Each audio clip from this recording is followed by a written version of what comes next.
Hi, everybody. Today, this is Zervoudakis, and today we are going to look at one of my most admired authors, Louise Hay. Uh, as you can see, she was born October 8th, 1926, but I highlighted her in the September newsletter 2022 because she was on my list, not knowing that the chart would reveal what it did because I never studied her before.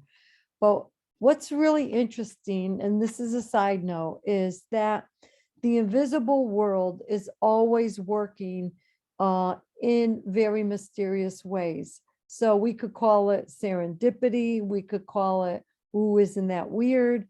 It doesn't matter what we call it. The great thing is that it does exist. And I look at it like if you say, hey Siri or hey Alexa, they are listening all the time and they're at our beck and call.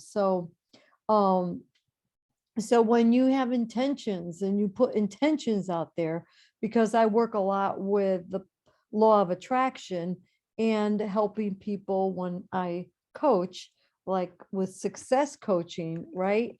So the thing is that we look at everything with the lenses that the invisible world is always working with us. So this is what's really fascinating. And there are cords also that attach to us and to things, excuse me, and to ideas. So, my angels, my guides, my higher self, they're all working behind the scenes, helping me produce all these newsletters and blogs.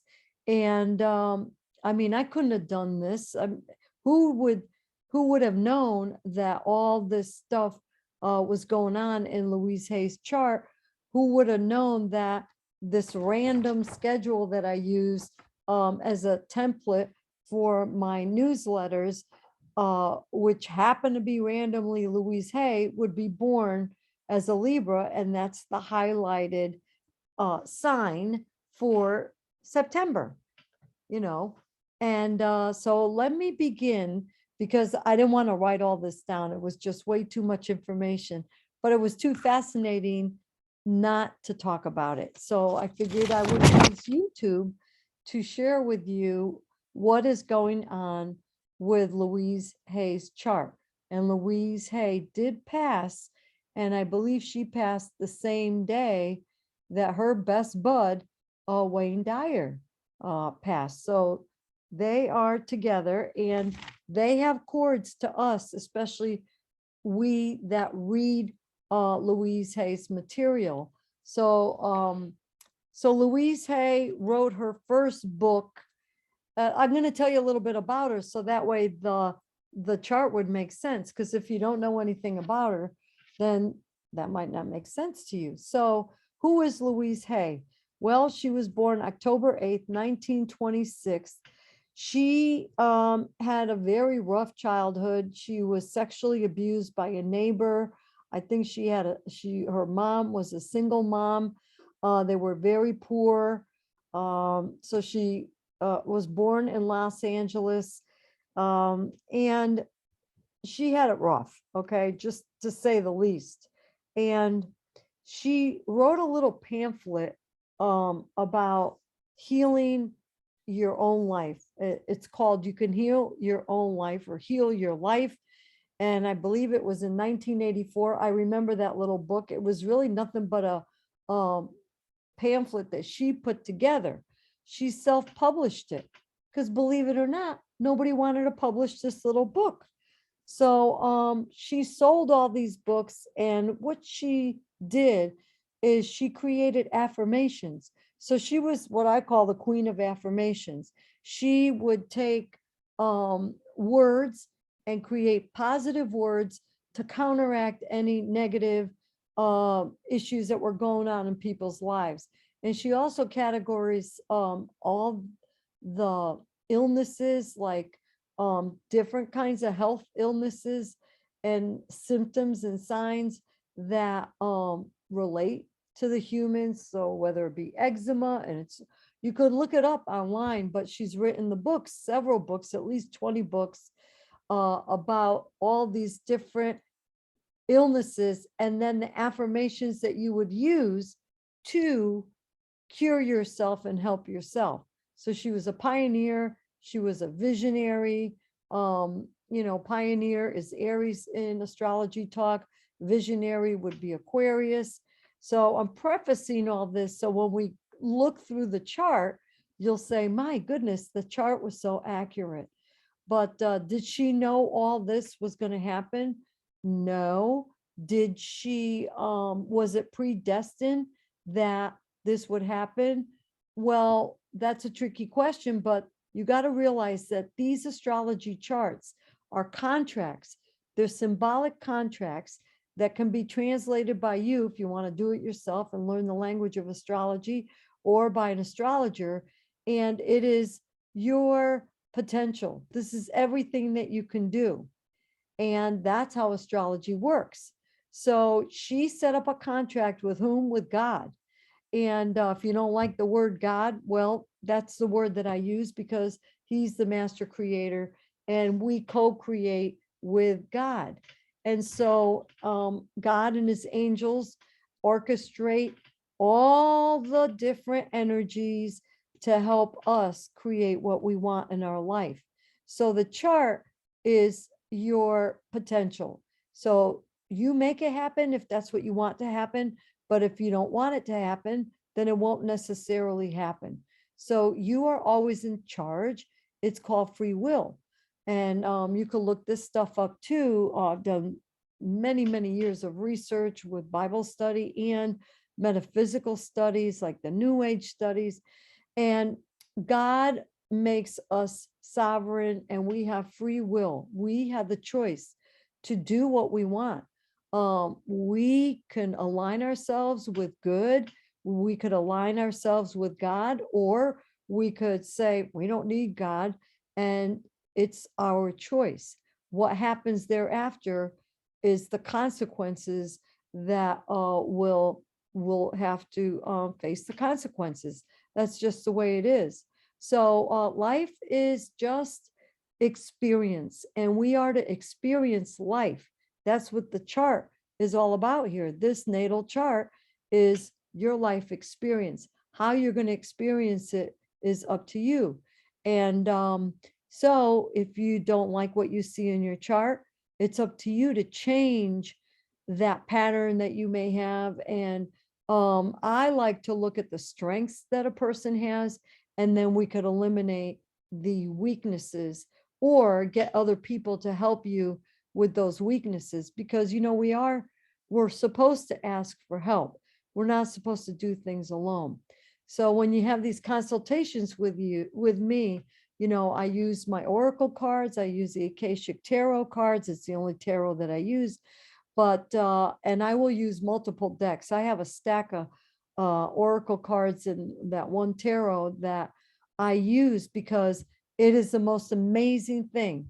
It's just to show my sitters or my clients that the invisible world, your spirit guides, your guardian angels, your higher self, the Akashic records, all that,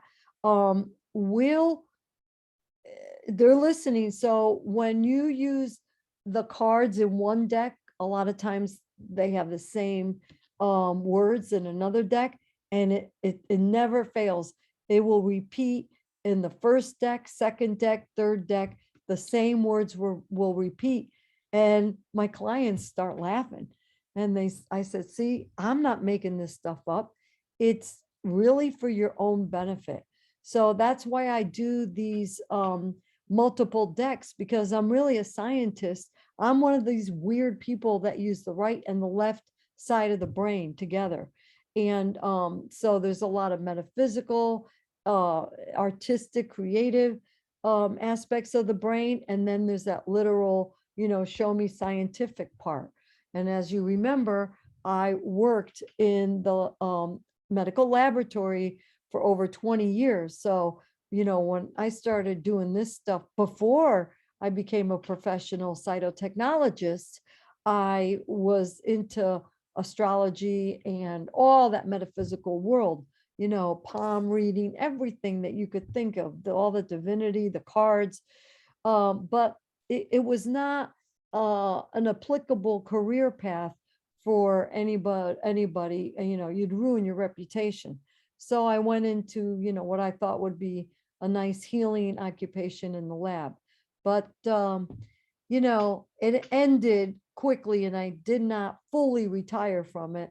But thanks to my mom and her cancer, I did step away and then I couldn't get back into the field.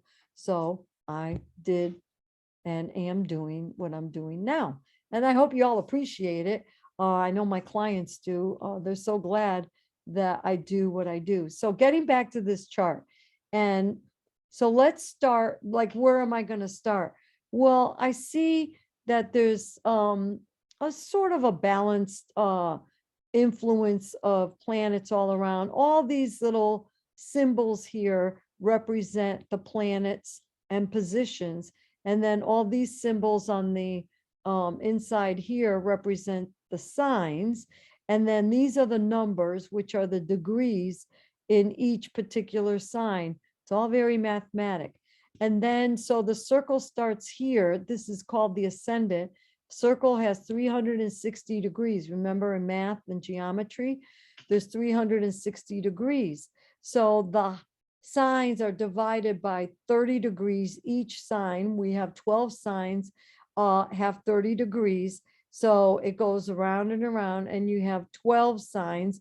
You also have 12 houses. I use the Koch house system, and sometimes the houses will not be exactly 30 degrees. Sometimes they're bigger. For example, right here, this green area here is the sign of Taurus, right? But, you know, that's 30 degrees, but there's about 5 degrees of Aries in here, and then about 6 degrees of Gemini on the tail end. So we're looking at maybe 41 degrees in this house. Okay. So I'm getting a little technical, but I just want you to know the houses don't have exactly 30 degrees, but all signs have exactly 30 degrees, and they go in a consecutive order, and it doesn't change. Okay. So what's most important to me in this woman's chart? I want to start with Libra, because that's what we're talking about. September we're looking at the sign of Libra. And right here in this area of the astrological chart, we have the sun, 14 degrees, 17 minutes in Libra. So she is a Libra, all right? And Libra represents justice, balance. They're the great negotiators. They also love harmony, peace, and relationships, one-on-one relationships. They're always balancing everything out. They're very pretty. They're charming. They speak very softly. They like to look pretty. So they might have their hair done all the time, especially with this particular woman, because if you look here, we have Libra, Libra, Libra, Libra. That's 4 touches on Libra. So this person has the ruling planet of Libra, which is Venus in Libra. So she's very pretty, very into money too, because this Venus has to do with money. It has to do with luxuries, makeup, fashion. All right. And then we have here, so in this area, number 3, this is the 3rd house. And the cusp of the 3rd house, the edge of the 3rd house is in Virgo, which has to do with health and service and putting things in order, analyzing, and being very practical and methodical. All right. And it also has to do with wellness and habits. Okay. Now, isn't that interesting that we're talking about Louise Hay, but it's in the third house? What's third house? It has to do with learning, teaching, communication, training, words, writing. She was an author. You believe this? And she loved working one-on-one, Libra, working one-on-one, partnerships, relationships. And that's what she did best. Now, I didn't talk about all these middle, red, blue, and green lines, but these are geometric uh, relationships between the planets. So they're like spider webs. So that means that the sun right here, who she is, what she wants in her life, where she shines, where she's extroverted. And so she would have a lot of writing skills. She wanted to write, but guess what? This blue line here has to do, it means obsession. All right. And look what she's obsessed with. Being a pioneer, me first, Aries, right? But the planet, 0 degrees, a new beginning, brand new stuff. This means suffering and healing. And she suffered, but she healed. That was her big profession. And it was right there at the top of her chart. That was the highest thing. That's what her big purpose was. That's what she was reaching for. And she did it. So I'm going to go into the details a little later, but I just think this is so fascinating. And you'll have to forgive me for getting excited about it, but it's just crazy. So now let's look at the other planets here that have to do with Libra. We have the planet of communication, which is the ruler of the third house. Okay, so you notice the theme is repeating. This is what happens in astrology. So Mercury is in the sign of Libra. Again, balanced communication, harmonizing, peace. She brought so much peace to people's lives through healing, right across. This here is an opposition. She worked very hard for the struggles. And it could be even a little anxiety because she had to get it done. And she wrote. And let me tell you something. No one wanted to publish her book. Okay. She self-published. So that was all these red lines over here. The root of who she was a balanced, fair person that always looked at other people first and the beauty of humanity. And she wanted to help heal the world in a practical way to give people comfort. This is all Taurus, comfort and stability. All right. And also Taurus is ruled by Venus as well. So that's fascinating how it works back and forth. But guess what's next? What is right next door to Mercury, the communication planet? The moon, 0 degrees Scorpio. Now, she was passionate because the moon has to do with your motivation, it has to do with your feelings and your emotions. And she had some powerful emotions. And, she was sexually abused. And you could see that right here, especially early childhood, right here, straight across up on top to suffering. 0 degrees Chiron. Which she had all this enthusiasm because it was a beginning. She had to do something. And she did, back in 1926, that's when she started doing, look, we got to think positively and never mind these doctors that, they had the Western allopathic type medicine, but she had something brand new. She was a pioneer. See, Aries is a pioneer. She was the first to do all that stuff. So, and then what else? What does Scorpio have to do with? Scorpio rules death. It rules endings and beginnings. It rules transformation. She helped millions of people transformed because she wrote these books, and they were able to use her affirmations so they could heal themselves. You know, you can heal your life. You can heal your body. She had a whole series of books, 20 of them at least. And she co-authored with a lot of other people. But she was the brains behind the operation. This was her thinking. And she was emotionally involved with this because of this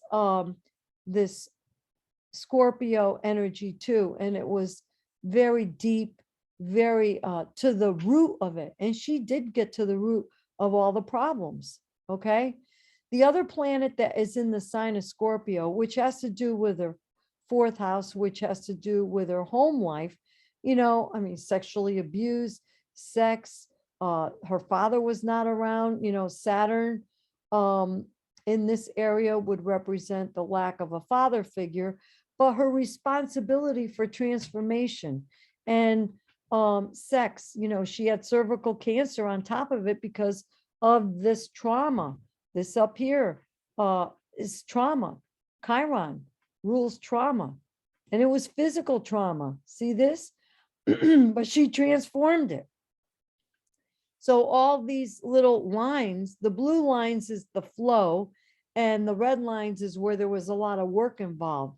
She didn't sit around and have everything handed to her, but she created an empire. You know, Hay House Publishing.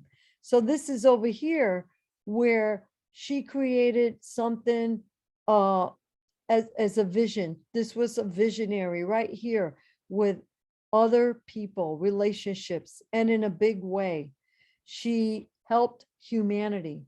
And you could look at all the lines, and it goes straight to Pluto, which is transformation, which is the ruler of Scorpio. See how it all fits together. And there was just this flow of energy. She was disciplined, and it was her responsibility to help heal people. See this triangle here? She made it all happen. And it was all about spirituality and healing. See, Pisces, Uranus in Pisces. And we didn't even talk about her ascendant. Excuse me. So this area here has to do with institutions and also alone time, isolation. But her purpose was to care for people and to protect people, just like a nurse. And she helped people, and she nurtured them in a most powerful way with in transformational way with Pluto. And it was her greatest joy, success, and prosperity with the part of fortune. You see that? And look where it went. It went straight to this big, expansive, manifesting, expanding beyond huge endeavor with one-on-one relationships and being the humanitarian with associations and a truth. Amazing stuff right here. So she helped many, many people in a big way. And that was her purpose. Her North Node, which amplified Pluto in Cancer. So that's her purpose. That's why she set up this contract. She had to get raped. She had to have a lousy childhood. She had to have all this suffering so she could create this career and profession, write these books, and make all her money, shared resources on the spiritual side of things. And and over here, what she had to let go of was that structure on the daily life, but how her purpose was to help people, heal people, and care for people. Okay, now let's look at her ascendant, because we're 27 minutes into this. Her ascendant is Leo, and this is the mask that she wears. But you know what? If you looked at her hair and her face, she did kind of look like a lioness, you know, with all that hair. And she was very generous with her time. She would help people sometimes for free, and she gave away the pamphlet for nothing. in the beginning, because she wanted to help the people. And when the people started getting results, she started getting noticed. And see, it was just working and working. So the ruler of Leo, which has to do also with entertainment and creativity. She was very creative with how she did things, but she also was a romantic, and she believed in everything, and she had a great imagination because she had the planet of imagination, healing, ESP. I'm sure she was guided by her guides and angels to do all this and to help people. And she was sort of like the entertainer because she would go on talk shows. And so that's how she got a lot of recognition, because Leo is also about recognition and being on stage. She really liked the attention. And she wasn't embarrassed. She had a lot of courage. There's courage up here in her career, but the lion, the Leo, she had courage. And her son, the ruler of Leo, the planet is the sun. And so her ruling planet in the whole chart is the sun right here, right back to, money, right back to the third house, which has to do with writing, and right back to Libra, which has to do with beauty, relationships, one-on-one, peace and harmony. She wanted everyone to feel good, you see? So now we could look at the specific angles. And so, the sun, she loved to write, and that was part of it. So this is what you love, and this is what she enjoyed doing, okay?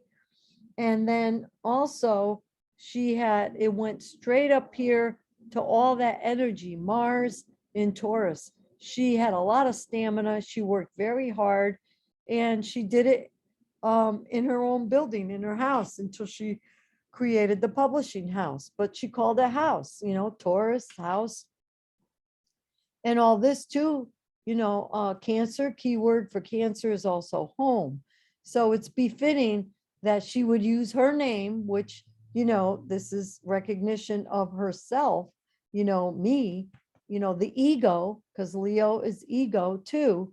She didn't call it, metaphysical house. She called it Hay House for her last name. You see how this all works together? And checking on my notes, but again, she had this obsession too to help people right over here in a transform, because she cared so much for people that this was an obsession. She never let up on it. And I wanted to share that with you as well. Now, the Black Moon Lilith right here, that has to do with obsession too, but it also has to do with great, I'd say, savage part of the feminine personality that also represents too, rape and being exploited as a woman. And it's in the sign of Virgo, which is analytical, methodical, has to do with health, it has to do with service. So she analyzed all this, what had happened to her. Second house not only has to do with your income, but it has to do with your values. It has to do with also how you make your money, you see? So, but it's self-worth. So she got kind of beaten up with her self-worth, and it caused her health problems, because of the emotions. She got the cervical cancer. She started creating all these affirmations, and she did heal herself, and she helped millions and millions of people. Remember, she published 50 million books. So it's just an incredible story. But this here planet of Black Moon Lilith has a trine to the planet Mars, all her energy and drive in her career. So she thought about it a lot, and she actually made it happen, but it was a flow.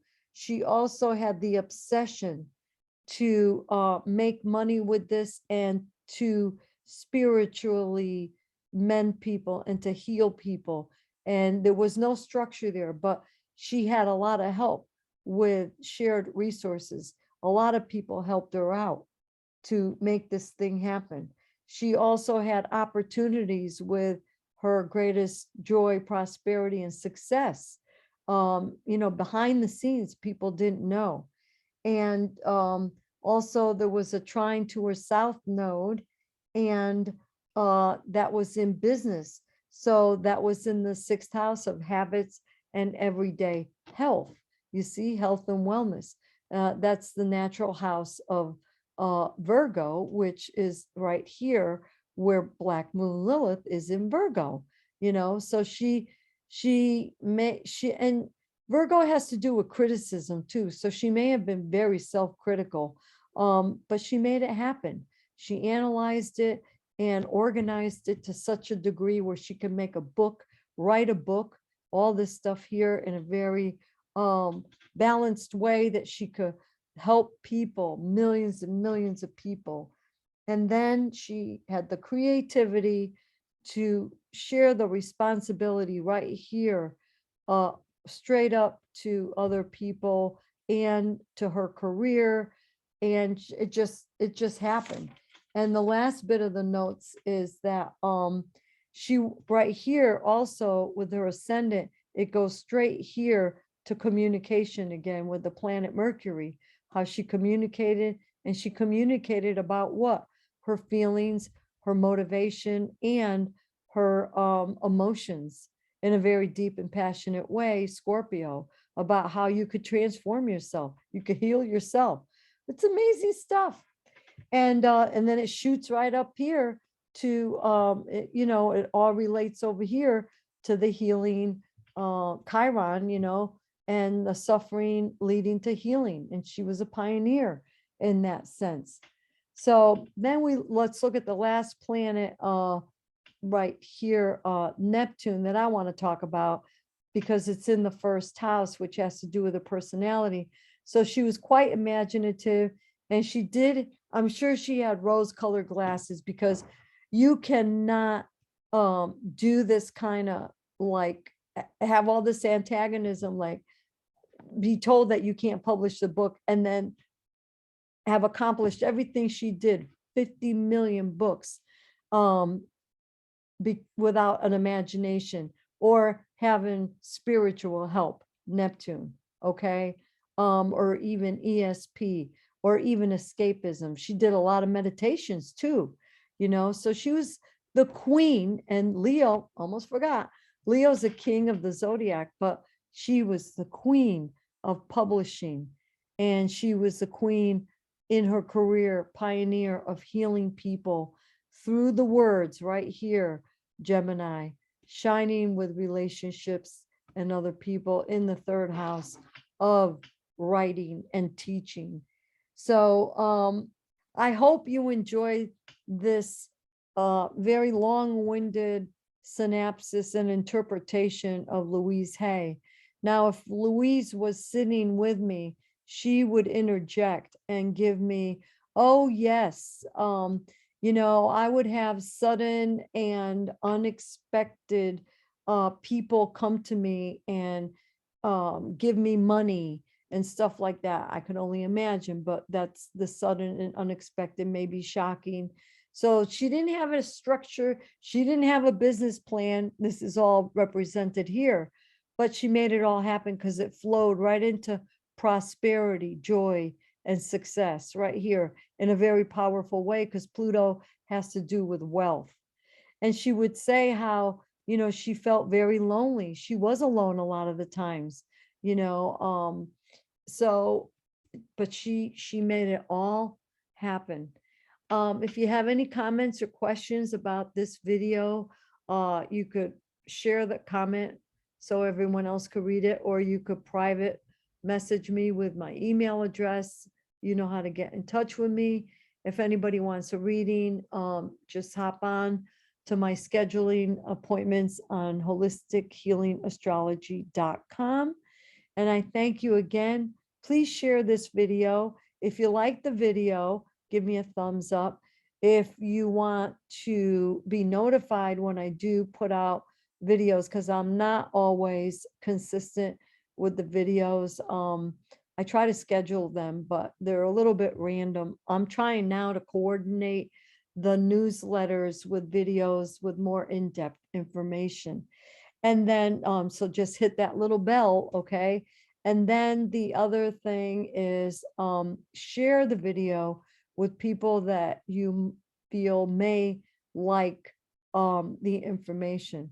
But that's my unique way of interpreting Louise Hay's chart. And, until the next time, many blessings to you. I send you all my love and be safe.